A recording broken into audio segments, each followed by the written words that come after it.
Good morning सभी students को। जैसा कि आपको विदित है, हमारे यहाँ पर बीए फर्स्ट ईयर की जो पॉलिटिकल साइंस की बुक है राजनीतिक सिद्धांत, इसमें हम व्यवहारवादी उपागम पढ़ रहे हैं। तो इस क्लास को अगर आपको राजनीति विज्ञान की व्यवहारवादी उपागम है इसका अध्ययन करना है तो इस क्लास को 2-3 बार देख लेना। और हमारे इस चैनल पर मैं आपका हार्दिक अभिनंदन व स्वागत करता हूं। और इस चैनल को लाइक, शेयर व सब्सक्राइब भी करते रहो ताकि आपको नए जो वीडियोज़ है उसकी अपडेट मिलती रहे। व्यवहारवादी उपागम पढ़ रहे हैं हम, और आज हम व्यवहारवाद के लक्षण व आधारभूत मान्यताएं पढ़ेंगे। क्या पढ़ेंगे? व्यवहारवाद के लक्षण व आधारभूत मान्यताएं पढ़ेंगे। और व्यवहारवाद की जो लक्षण और मान्यताएं हैं इसमें डेविड ट्रूमैन, मैंने आपको परिभाषाएं बताई थी पहले भी। David Truman, Heinz Eulau, David Truman, Heinz Eulau, Morris Janowitz,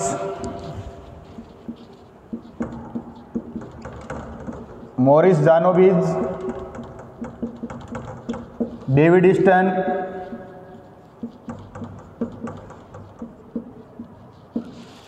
David Truman है, हिंज यूलाउ है, मॉरिस जानोविज है, डेविड ईस्टन आदि अनेक विद्वानों ने विस्तार से विचार किया है। व्यवहारवाद के लक्षण और आधारभूत मान्यताओं पर क्या किया है? विस्तार से विचार किया है। व्यवहारवाद के प्रमुख लक्षण है, इनका हम थोड़ा सा अध्ययन करते हैं। व्यवहारवादी ये मानते हैं कि अध्ययन की इकाई है, व्यवहारवादी मानते हैं कि अध्ययन की इकाई बड़ी न होकर सूक्ष्म होनी चाहिए।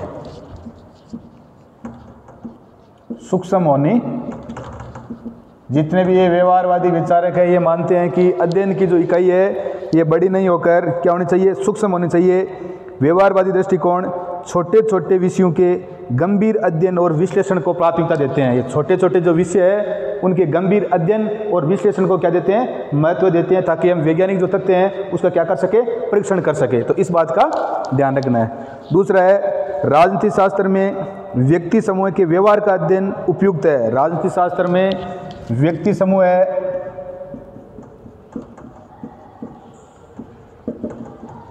इनके व्यवहार का अध्ययन क्या है? व्यवहार का अध्ययन करना चाहिए। तो व्यवहार का अध्ययन उपयुक्त है। एकांकी संस्थागत अध्ययन अपर्याप्त एवं असंतोषजनक बना रहेगा। अगर हम किसी संस्था का अध्ययन करेंगे, एकांकी करेंगे, तो वो क्या रहेगा? असंतोषजनक होगा। वो संतोषजनक क्या नहीं दे पाएगा? संतोषजनक परिणाम नहीं दे पाएगा। इसलिए जो राजनीति विज्ञान के ये विचारक है David Truman, Heinz Eulau, Morris जानोविज और डेविड ईस्टन, इन्होंने राजनीतिक जो व्यक्ति के समूह के व्यवहार के अध्ययन का बताया है कि व्यक्ति के समूह का क्या करना चाहिए? अध्ययन करना चाहिए।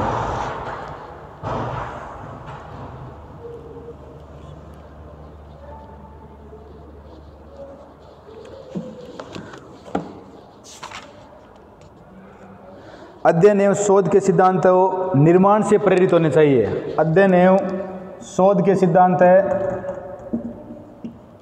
अध्ययन एवं शोध के सिद्धांत है वो किससे प्रेरित होने चाहिए? निर्माण से प्रेरित होने चाहिए। अपने आप सृजनात्मक होना चाहिए। व्यक्ति अपने आप, या अध्ययन करने वाला अपने आप है, उसका क्या करना चाहिए? निर्माण करना चाहिए। इन बातों का ध्यान रखना है। अब डेविड ईस्टन है, इसने राजनीति विज्ञान की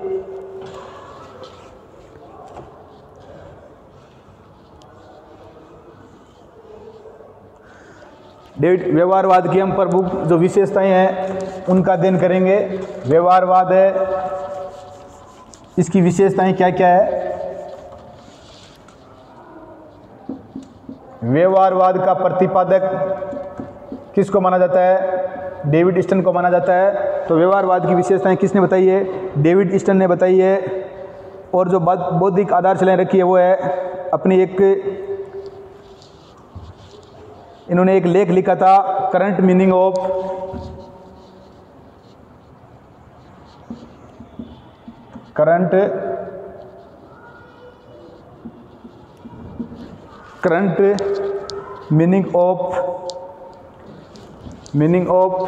बिहेवियरलिज्म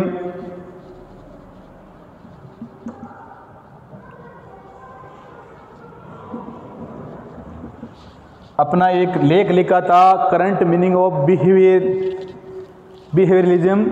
इसमें इन्होंने व्यवहारवाद की बौद्धिक आधारशिलाएं, व्यवहारवाद की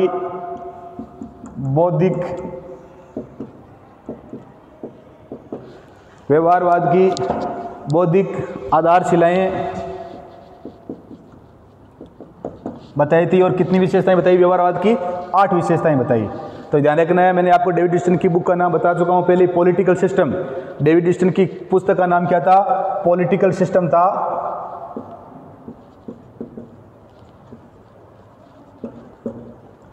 और एक लेख लिखा था जिसका नाम था करंट मीनिंग ऑफ बिहेवियरलिज्म, बौद्धिक आधारशिलाएं। इसमें व्यवहारवाद की उन्होंने कितनी विशेषताएं बताई थी? 8 विशेषताएं बताई थी। तो इस बात का ध्यान रखना है। डेविड ईस्टन ने सबसे पहले जो बताई थी वह बताया था नियमन। पहली जो 8 विशेषताएं बताई थी, इसमें पहली थी नियमन या नियमितताएं। नियमन या नियमितताएं। डेविड ईस्टन की बुक का नाम पॉलिटिकल सिस्टम था और जिसने अपना ये लेख लिखा था जिसमें व्यवहारवाद की बौद्धिक आधारशिलाएं कितनी बताई थी? 8 बताई थी। तो इसमें करंट मीनिंग ऑफ बिहेवियरलिज्म, इसमें पहली थी नियमन। पहली जो विशेषता है वो क्या है? नियमन या नियमितताएं, जिसे इंग्लिश में या जिसे क्या कहते हैं? रेगुलराइजेशन।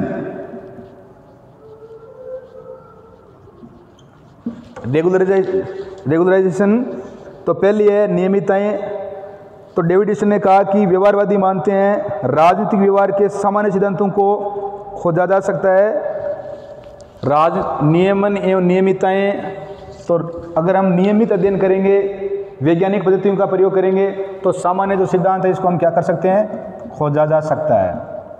तो पहली विशेषता है नियमन नियमितताएं।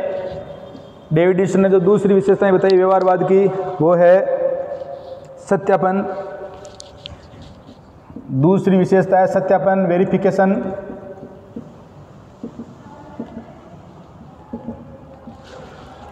सत्यापन दूसरी विशेषता बताई है, वो सत्यापन बताई है। और इसने बताया कि मानवीय व्यवहार के संबंध में उपलब्ध ज्ञान को भी अनुभववादी मानकों के आधार पर क्या किया जा सकता है? सत्यापित किया जा सकता है।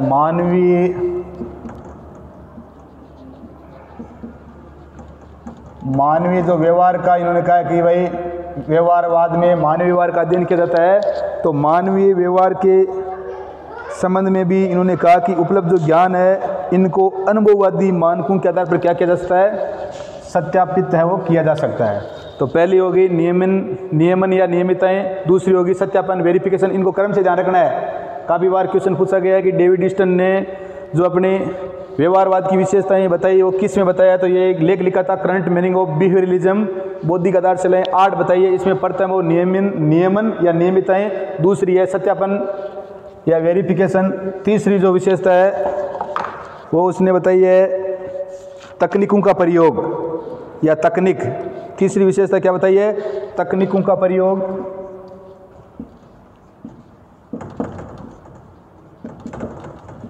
तकनीकों का प्रयोग, यूज ऑफ टेक्निक।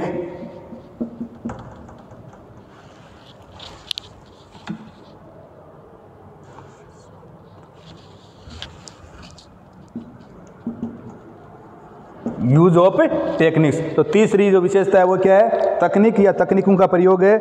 इसमें इन्होंने क्या कहा है कि व्यवहारवादी है उनको ज़्यादा से ज़्यादा क्या करना चाहिए?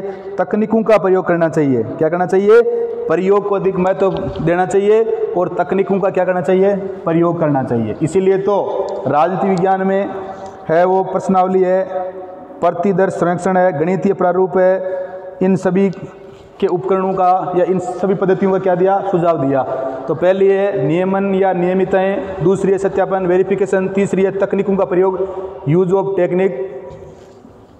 ध्यान रखना है व्यवहारवाद के प्रणेता कौन है? डेविड ईस्टन है। तो बौद्धिक किसको मानते हैं? चार्ल्स मेरियम को मानते हैं। ये डेविड ईस्टन की प्रमुख जो पुस्तक है उसका नाम क्या है? Political system. कब लिखी थी? 1953 में। और इन्होंने जो व्यवहारवाद की 8 विशेषताएं बताई है, ये किसमें बताया है? करंट मीनिंग ऑफ बिहेवियरलिज्म में बताया है। 8 विशेषताओं में पहले नियमन या नियमितताएं, दूसरी सत्यापन, तीसरी तकनीकों का प्रयोग, मतलब व्यवहारवाद के लिए राजनीति विज्ञान को विज्ञान बनाने के लिए इन जो विशेषताएं ये बताई है इनका प्रयोग करना चाहिए। चौथी जो विशेषता है वो है प्रमाणीकरण। क्या है? प्रमाणीकरण।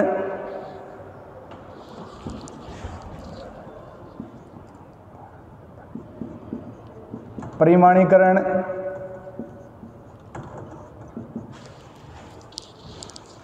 परिमाणीकरण है ये क्वांटिफिकेशन।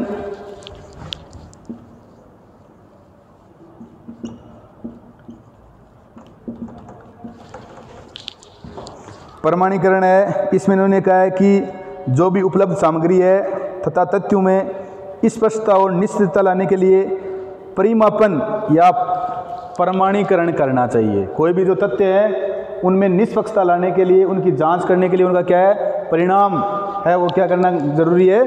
तो उनका परिमापन, उनका मतलब उसका मापन करना जरूरी है। तो परिमाणीकरण। पांचवी जो विशेषता है वो है मूल्य, वैल्यू। पांचवी जो विशेषता बताइए मूल्य, वैल्यू। इन्होंने कहा है कि नैतिक मूल्यांकन तथा तथ्यात्मक व्याख्या में अंतर है। नैतिक मूल्यांकन और जो तथ्यात्मक व्याख्या है उसमें क्या है? अंतर है। और इसमें मूल्यों तथा तथ्यों को क्या रखना चाहिए? पृथक रखना चाहिए। इन्होंने कहा था ने तो तथ्यों पर ध्यान दिया था, तो मूल्य और जो तथ्य है उनको क्या रखना चाहिए? पृथक रखना चाहिए। मूल्य और तथ्य इनको क्या रखना चाहिए? इनको पृथक रखना चाहिए। लोकतंत्र, समानता तथा स्वतंत्रता अपने आप में बहुत ऊंचे मूल्य हो सकते हैं। लोकतंत्र है, समानता है, स्वतंत्रता है, ये सभी जो नैतिक मूल्य है ये अपने आप में बहुत ऊंचे मूल्य हो सकते हैं, परंतु उनकी सत्यता एवं असत्यता को वैज्ञानिक ढंग से सिद्ध नहीं किया जा सकता। परंतु ये अपने आप में बहुत ऊंचे मूल्य है, परंतु वैज्ञानिक की कोई भी विधि से इनको क्या नहीं किया जा सकता? इनकी सत्यता और असत्यता को क्या नहीं किया जा सकता? सिद्ध नहीं किया जा सकता। तो ये बात है, तो इसलिए मूल्य मुक्त अध्ययन करना चाहिए। छठी जो विशेषता है वो है क्रमबद्धीकरण।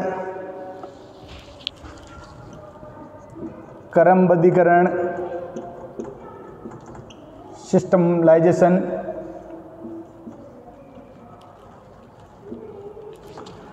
क्रमबद्धीकरण है, सिस्टमाइजेशन।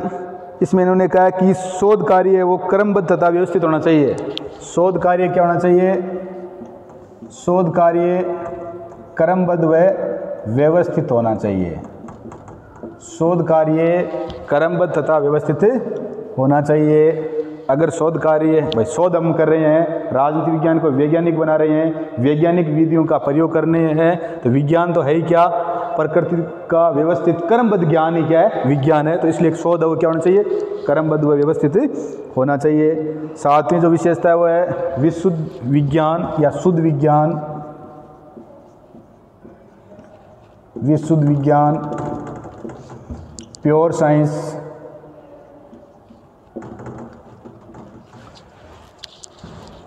विशुद्ध विज्ञान व्यवहारवादी है, वो विशुद्ध विधान की दृष्टि से विचार करते हैं।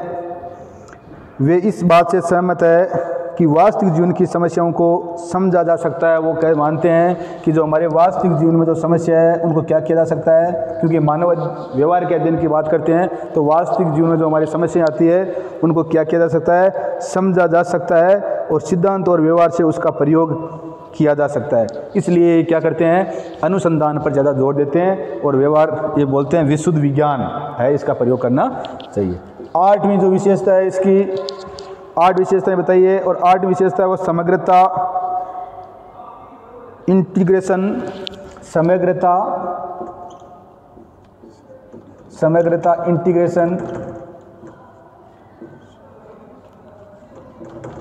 इंटीग्रेशन है तो समग्रता। और समग्रता में इन्होंने बताया है मानव व्यवहार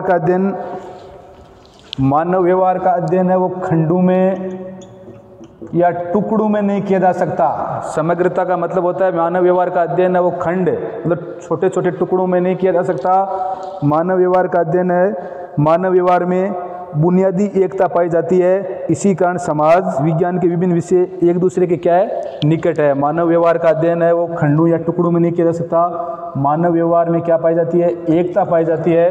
तो हम चाहे समाजशास्त्र पढ़ो, अर्थशास्त्र पढ़ो, चाहे साइकोलॉजी मनोविज्ञान पढ़ो, उसमें मानव व्यवहार का अध्ययन क्या होता है, एक ही है, एकता पाई जाती है। इसलिए खंडों में इसका अध्ययन नहीं किया जाता। इसलिए मानव व्यवहार का अध्ययन क्या होना चाहिए, समग्र रूप से होना चाहिए, समग्रता या इंटीग्रेशन। तो हमने व्यवहारवाद की आधारभूत मान्यताएं और लक्षण है इनका अध्ययन वो किया है। व्यवहारवाद है, व्यवहारवाद का प्रणेता किसे कहते हैं, डेविड ईस्टन को कहते हैं। हम बार बार जब से व्यवहारवाद पढ़ रहे हैं तब से पढ़ रहे हैं। शिकागो विश्वविद्यालय के ये क्या थे, प्रोफेसर थे। और डेविड ईस्टन ने अपनी एक पुस्तक लिखी थी पॉलिटिकल सिस्टम 1953 में। इन्होंने जो व्यवहारवाद की डेविड ईस्टन ने 8 विशेषताएं बताई है, इसके लिए इन्होंने एक अपना निबंध लिखा था, लेख करंट मीनिंग ऑफ बिहेवियरलिज्म, जिसमें इन्होंने व्यवहारवाद की बौद्धिक आधारशिलाएं, व्यवहारवाद की 8 विशेषताएं बताई थी। और इन विशेषताओं को इस प्रकार क्रमबद्ध तरीके से याद करना है। पहली है नियमन या नियमितताएं, रेगुलराइजेशन। दूसरी है सत्यापन, वेरिफिकेशन। तीसरी है तकनीकों का प्रयोग, यूज ऑफ टेक्निक्स। चौथी है प्रमाणीकरण, क्वांटिफिकेशन। पांचवी है मूल्य, वैल्यू। इसमें जो तथ्य है इनका प्रत्यक्ष रूप से क्या किया जाता है, अध्ययन किया जाता है। छठी है वो क्रमबद्धीकरण, सिस्टमलाइजेशन। क्रमबद्ध व्यवस्थित ज्ञान होना चाहिए, क्योंकि इसी को क्या कहते हैं, विज्ञान कहते हैं। सातवें विशुद्ध विज्ञान, प्योर तरीके से अध्ययन करना चाहिए। और समग्रता, इंटीग्रेशन, मानव व्यवहार का अध्ययन है वो खंडों में या टुकड़ों में नहीं किया जा सकता। उसमें क्या पाई जाती है, एकता पाई जाती है। वो चाहे किसी भी समाज विज्ञान के विषय में चाहे किया जाए, उसमें क्या पाई जाती है, एकता पाई जाती है। तो ये हमने व्यवहारवाद की क्या पढ़ी है, 8 विशेषताएं पढ़ी है। इन बातों का ध्यान रखना है, इनको याद कर लेना है। बार बार पूछा गया है व्यवहारवाद के प्रणेता या प्रतिपादक कौन है, डेविड ईस्टन है। व्यवहारवाद की उत्पत्ति कहाँ हुई थी, तो शिकागो विश्वविद्यालय में हुई थी। इस बात का ध्यान रखना है। और डेविड ईस्टन की पुस्तक का नाम पॉलिटिकल सिस्टम है, 1953 में लिखी थी। डेविड ईस्टन ने व्यवहारवाद की विशेषताएं जिस निबंध में या लेख में बताई है, उसका नाम करंट मीनिंग ऑफ बिहेवियरलिज्म है। इसमें इन्होंने बताया है। और इसमें इन्होंने व्यवहारवाद की 8 विशेषताएं बताई है। और ये 8 विशेषताएं मैंने आपको क्रम से बता चुका हूँ मैं। नियमन, दूसरी सत्यापन, तीसरी तकनीकों का प्रयोग, चौथी है प्रमाणीकरण, 5वां है वो मूल्य, 6वां है वो विशुद्ध विज्ञान, क्रमबद्धीकरण, 7वां है विशुद्ध विज्ञान और 8वें है वो समग्रता। तो ये व्यवहारवाद की विशेषताएं, इनको अच्छी तरह से याद कर लेना, क्योंकि राजनीति विज्ञान है, इसको विज्ञान बनाने के लिए इन जो हमने पद्धतियां बताया इसका अध्ययन करना पड़ेगा। धन्यवाद। अब आगे की जो क्लास है इसमें हम व्यवहारवाद की जो आलोचना है उसके बारे में अध्ययन करेंगे। धन्यवाद। जय हिंद, जय भारत। हमारे इस चैनल को लाइक, शेयर व सब्सक्राइब करते रहो।